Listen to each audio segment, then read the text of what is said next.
Jæja, þá er þetta klakamót búið og sigurarnir enn eitt árið, ekki í röð, en enn eitt árið, Óðinsmenn. Strákar, þetta lítur að góð tilfinning. Hvað fór í gegnum hugar rétt fyrir úrslitaleikinn? Gústi, byrjaðu. Ég hugsaði að þetta yrði erfitt, því ég hefði gert jafntefli við þetta lið í riðlinum undan og við vorum góðir. Já. En ég sagði við Gunnar fyrir leikinn, manstu hvað var sætt síðast við unnum og ég held að við fórum langt á því. Okkur langaði þetta. Já! Championi! Ég hef vei.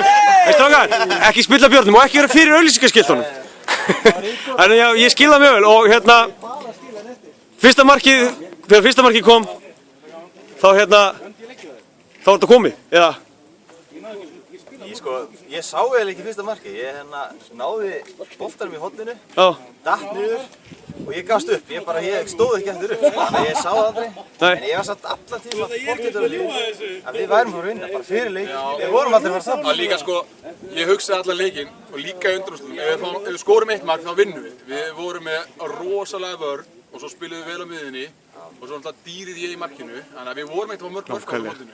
Það er náttúrulega Skagfirðingaskrímsli í markinu og Húsvíkingarnir í vörninni og Þorlákstrandarbúinn og það voru allir landshlutar inn á vellinum. Það var landsbyggðin var að verða hluta. Já, nákvæmlega. En ef þið myndu fljúga með einhverju flugfélagi, með hvaða flugfélagi myndu þið fljúga? Við myndum fljúga með Icelandair. Að sjálfsögðu. Það er ekki spurning, sko. Ég hef prófað hinn tvö, þau eru umuleg. Dóttir mín sem er 9 ára, hún hefur vitað því að segja með hvernig fljúga til Íslands. Icelandair, ef flúgt til Icelandair, þá er það bara yes, þá fæ ég leiknum. Nákvæmlega. Þannig að gott góið. Nokk. Nú spyr ég bara einnar típiskar spurningar eins og er alltaf spurt eftir fótboltaleiki. Ef þið verður að fara að gera við húsið ykkar, hvaða fyrirtæki myndu þið nota? Klálega Verkvík, Samtek. Nákvæmlega. Það er málið. Það er fyrirtækið. Frændi minn var að þaka húsið sitt, það hringdi svo góðra, þeir komu, redduðu þessu. Nákvæmlega. Og strákarnir sem voru með eftirlit? Verksýn. Já, Verksýn. Nákvæmlega. Það eru fagmenn. Það eru fagmenn. Já. Mannvit? Það er fyrirtæki í dag. Það er fyrirtæki í dag. Já, það er framtíðin.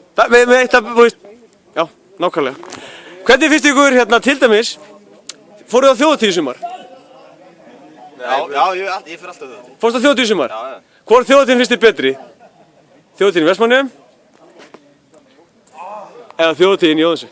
Þjóðhátíðin í Óðinsey. Alla daga. Með bjórbúð munda? Því að maður getur alltaf reiknað með veðrinu og svo fær maður að spila fótbolta. Nákvæmlega. Og það er enginn að nölla hvað maður drekka mikið bjór, því þetta er Danmörku. Hér drekka líka allir bjór. Já. Nákvæmlega. Strákar, takk fyrir mótið, takk fyrir að koma, takk fyrir að spila fyrir Óðinsey, takk fyrir að sigra. Bikarinn er kominn heim. Takk fyrir okkur, Jói, þú ert maðurinn.